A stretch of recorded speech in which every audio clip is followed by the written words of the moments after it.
दर महिन्याला दुबईला जायची महिला संशय म्हणून एक्स-रे केला, रिपोर्ट पाहताच बसला धक्का। ही घटना गुजरातमधील पारडी परिसराशी संबंधित असल्याची माहिती समोर आली। गेल्या काही महिन्यांपासून ही महिला सुरत विमानतळावरून दुबईला ये-जा करत होती। एक दोन वेळा नव्हे तर जवळपास प्रत्येक महिन्यात तिचा दुबईचा प्रवास होत असल्याचं अधिकाऱ्यांच्या लक्षात आलं। सुरुवातीला हा केवळ एक योगायोग असू शकतो असंही मानलं गेलं असेल, पण जेव्हा एकाच व्यक्तीच्या परदेश प्रवासाचा पॅटर्न वारंवार दिसू लागतो तेव्हा तपास यंत्रणांच्या नजरा आपोआप त्या व्यक्तीकडे वळतात।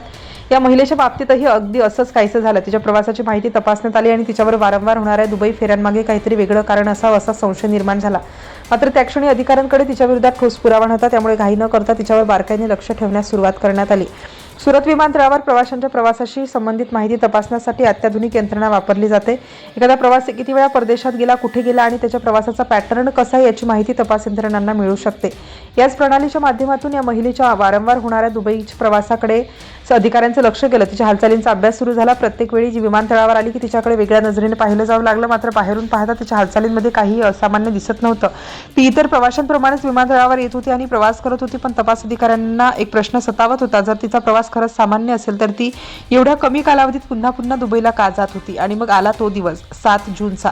नेहमीप्रमाणे ही महिला दुबईहून सुरत विमानतळावर परतली। विमानातून उतरल्यानंतर ती इतर प्रवाशांमध्ये मिसळून बाहेर पडण्याचा तयारीत होती, पण यावेळी परिस्थिती वेगळी होती। आधीपासूनच तिच्यावर लक्ष ठेवून असलेले सीमा शुल्क विभाग आणि CISFचे अधिकारी तिच्यापर्यंत पोहोचले। तिला थांबवण्यात आलं। अचानक अधिकाऱ्यांनी आपल्याला का थांबवलं हा प्रश्न कदाचित तिच्याही मनात आला असेल। तिची प्राथमिक चौकशी सुरू झाली। तिच्या दुबईच्या वारंवार होणाऱ्या प्रवासाबाबत प्रश्न विचारण्यात आले। ती दुबईला नेमकी कशासाठी जाते? प्रत्येक महिन्यात जाण्याचं कारण काय? तिथे कोणाला भेटते? परतताना तिच्याकडे काय असतं? असे अनेक प्रश्न अधिकाऱ्यांकडून विचारले जाऊ लागले। चौकशी जशी पुढे जाऊ लागली तसतशी तिची अवस्था अधिकाऱ्यांच्या लक्षात येऊ लागली। तिच्याकडून मिळणारी उत्तरं समाधानकारक नसल्याचा संशय अधिकाऱ्यांना आला। आता केवळ तिच्या प्रवासाच्या वारंवारितेवर संशय नव्हता, तर तिच्या वागण्यातही काहीतरी वेगळं असल्याचं जाणवत होतं। त्यामुळे अधिकाऱ्यांनी तिची कसून अधिक तपासणी सुरू करण्याचा निर्णय घेतला। पण पुढची तपासणी साधी नव्हती। अधिकाऱ्यांना आता खात्री करायची होती की या महिलेच्या शरीरावर किंवा सामानामध्ये असं काही लपवलेलं नाही ना, जे सामान्य तपासणीत दिसणार नाही। आणि याच टप्प्यावर या संपूर्ण प्रकरणाला एक धक्कादायक वळण मिळालं। महिलेची वैद्यकीय तपासणी करण्याची शक्यता अधिकाऱ्यांनी समोर ठेवली। विशेषतः एक्स-रे तपासणी करण्याची सूचना देण्यात आली। मात्र इथे या प्रकरणात आणखी मोठा प्रश्न निर्माण झाला। महिलेने एक्स-रे तपासणी करण्यास नकार दिला। अधिकाऱ्यांचा संशय आधीच वाढलेला होता आणि आता तपासणीला नकार मिळाल्यामुळे त्यांच्या मनात अनेक प्रश्न निर्माण झाले। जर काही संशयास्पद नसेल तर वैद्यकीय तपासणीला नकार का? तिच्या नकारामागे नेमकं काय दडलेलं होतं? अधिकाऱ्यांना तिच्याकडून उत्तर मिळत नव्हतं, मात्र कायदेशीर प्रक्रिया पाळणं आवश्यक होतं। त्यामुळे अधिकाऱ्यांनी थेट पुढची कारवाई न करता या प्रकरणाला न्यायालयासमोर नेण्याचा निर्णय घेतला। यानंतर या महिलेचा प्रश्न थेट न्यायालयापर्यंत पोहोचला। अधिकाऱ्यांनी तिच्यावर असलेला संशय आणि वैद्यकीय तपासणीची गरज न्यायालयासमोर मांडली। न्यायालयाने या प्रकरणाचा विचार करून वैद्यकीय तपासणीची परवानगी दिली। आता अधिकाऱ्यांकडे कायदेशीर परवानगी होती आणि त्यानंतर त्या महिलेची एक्स-रे तपासणी करण्यात आली। इथपर्यंतही बाहेरच्या जगाला या प्रकरणाचं खरं गूढ समजलेलं नव्हतं। अधिकारी फक्त एका रिपोर्टची वाट पाहत होते, कारण हा रिपोर्टच ठरवणार होता की त्यांचा खरा संशय हा खरा होता की नाही। काही वेळानंतर वैद्यकीय तपासणीचा रिपोर्ट समोर आला आणि रिपोर्टमध्ये जे दिसलं ते पाहून अधिकाऱ्यांच्याही लक्षात आलं की हा साधा विमानतळ तपासणीचा प्रकार नव्हता। एक्स-रे रिपोर्टमध्ये महिलेच्या शरीरात काहीतरी संशयास्पद असल्याचं आढळून आलं। बाहेरून तिच्याकडे पाहिलं असता काही वेगळं जाणवत नव्हतं। तिच्या सामानातही कदाचित काही विशेष सापडलं नव्हतं, पण शरीराच्या आत मात्र वेगळंच चित्र होतं। एक्स-रेमध्ये 2 वस्तू दिसून आल्या आणि अधिकाऱ्यांचा संशय आणखी गडद झाला। त्या वस्तू नेमक्या काय होत्या? त्या महिलेच्या शरीरात कशासाठी होत्या आणि त्या दुबईहून भारतात आणल्या जात होत्या का? या प्रश्नाची उत्तरं मिळणं आता अत्यंत महत्त्वाचं होतं। वैद्यकीय प्रक्रियेनंतर त्या वस्तू बाहेर काढण्याची कारवाई करण्यात आली आणि त्यानंतर या प्रकरणातील सर्वात मोठं रहस्य उलगडण्यास सुरुवात झाली। कारवाई दरम्यान महिलेच्या शरीरातून 2 कॅप्सूल बाहेर काढण्यात आल्या। या कॅप्सूल कुठे लपवण्यात आल्या होत्या हे ऐकूनही अनेकांना धक्का बसेल।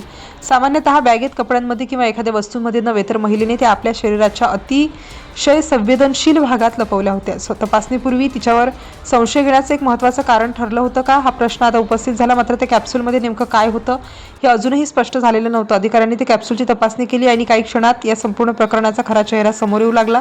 त्या 2 कॅप्सूलमध्ये साधी वस्तू नव्हती, त्यामध्ये सोनं असल्याचं समोर आलं। अधिकाऱ्यांनी ते सोनं जप्त केलं। एकूण 550 ग्रॅम सोनं या कारवाईत सापडलं। या सोन्याची किंमत आंतरराष्ट्रीय बाजारभावानुसार अंदाजे 41 लाख रुपये असल्याची माहिती समोर आली। म्हणजे ज्या महिलेच्या वारंवार दुबईच्या फेऱ्यांवर सुरुवातीला संशय निर्माण झाला होता, त्या संशयामागे अखेर सोन्याचा संबंध असल्याचं उघड झालं। पण इथे एक प्रश्न बाकी होता, एवढं सोनं ती एकटीच घेऊन येत होती का, की तिच्या मागे आणखी कुणाचा हात होता? कारण सोन्याची तस्करी करणाऱ्या व्यक्ती अनेकदा एखाद्या मोठ्या जाळ्याचा भाग असू शकतात, असा तपास यंत्रणांचा अनुभव आहे। त्यामुळे अधिकाऱ्यांनी महिलेची चौकशी सुरू केली। ती दुबईला कोणाच्या संपर्कात होती? प्रत्येक महिन्याला तिचा प्रवास कोणाच्या सांगण्यावरून होत होता का? भारतातून दुबईला जाण्यापूर्वी किंवा दुबईहून परतताना तिला कोणाकडून काही सूचना मिळत होत्या का, या सर्व प्रश्नांची उत्तरं तपासली जात आहेत. कारण 550 ग्रॅम सोनं केवळ एका प्रवासात सापडलं असलं तरी तिच्या मागील 4 महिन्यांच्या प्रवासाचा तपशील आता तपास यंत्रणांसाठी महत्त्वाचा ठरतोय. या महिलेच्या आधीच्या दुबई प्रवासाचाही तपास केला जाण्याची शक्यता आहे. ती प्रत्येक वेळी रिकाम्या हाताने जात होती का, प्रत्येक प्रवासानंतर काहीतरी घेऊन परतत होती का, आणि जर याच पद्धतीने अनेक वेळा प्रवास करत असेल तर आतापर्यंत किती सोनं देशात आलं असेल, हे प्रश्न आता तपासाचा केंद्रबिंदू बनले आहे. तिच्या संपर्कातील लोक, प्रवासाचा तपशील आणि संभाव्य तस्करीच्या नेटवर्कचा शोध घेतला जात होता. सुरुवातीला फक्त वारंवार होणाऱ्या दुबई प्रवासामुळे निर्माण झालेला संशय आता 41 लाखांच्या सोन्याच्या जप्तीपर्यंत पोहोचला. या प्रकरणातील सर्वात धक्कादायक बाब म्हणजे सोनं अशा पद्धतीने लपवण्यात आलं होतं की सामान्य तपासणीत ते सहजपणे समोर येणं कठीण होतं. म्हणूनच अधिकाऱ्यांनी वैद्यकीय तपासणीचा मार्ग स्वीकारला. महिलेने सुरुवातीला एक्स-रेला नकार दिला होता, पण न्यायालयाच्या परवानगीनंतर वैद्यकीय तपासणी करण्यात आली आणि त्यातून संपूर्ण रहस्य समोर आलं. जर त्या दिवशी तिच्या वारंवार होणाऱ्या दुबई प्रवासाकडे अधिकाऱ्यांचं लक्ष गेलं असतं तर काय झालं असतं, जर तिच्या प्रवासाचा डेटा तपासला नसता तर या सोन्याचा माग कधी लागला असता का, आणि सर्वात महत्त्वाचं म्हणजे तिच्या मागे असलेलं संभाव्य नेटवर्क अजूनही किती मोठं आहे. आता तपास यंत्रणेसमोर सर्वात मोठं आव्हान ते म्हणजे या सोन्याचा खरा मालक कोण आहे, या तस्करीमागे आणखी कोण कोण सहभागी आहेत हे शोधणं. 550 ग्रॅम सोनं आणि त्याची सुमारे 41 लाख रुपयांची किंमत ही या प्रकरणात फक्त एक बाजू आहे. खरी गोष्ट कदाचित त्या 2 कॅप्सूलांच्या बाहेर आहे. या महिलेने हा प्रवास स्वतःच्या इच्छेने केला होता की कुणाच्या सांगण्यावरून? दुबईमध्ये तिची भेट कुणाशी होत होती? भारतात परतल्यानंतर हे सोनं कुणाकडे जाणार होतं? या सगळ्या प्रश्नांची उत्तरं तपासानंतरच स्पष्ट होणार आहेत. आणि म्हणूनच सुरुवातीला दिसणारा हा साधा प्रश्न, ही महिला दर महिन्याला दुबईला का जाते, अखेर तब्बल 41 लाख रुपयांच्या सोन्याच्या तस्करीपर्यंत पोहोचला. 4 महिन्यांपासून सुरू असलेल्या तिच्या वारंवार प्रवासावर अधिकाऱ्यांची नजर होती. 7 जून रोजी ती दुबईहून परतताच तिला थांबवण्यात आलं. चौकशी झाली, संशय वाढला, एक्स-रे तपासणीचा मुद्दा आला, न्यायालयाची परवानगी घेण्यात आली आणि अखेर वैद्यकीय तपासणीच्या रिपोर्टने संपूर्ण गूढ उकललं. त्याच्या शरीरातून 2 कॅप्सूल बाहेर काढण्यात आला आणि त्यातून तब्बल 550 ग्रॅम सोनं जप्त करण्यात आलं.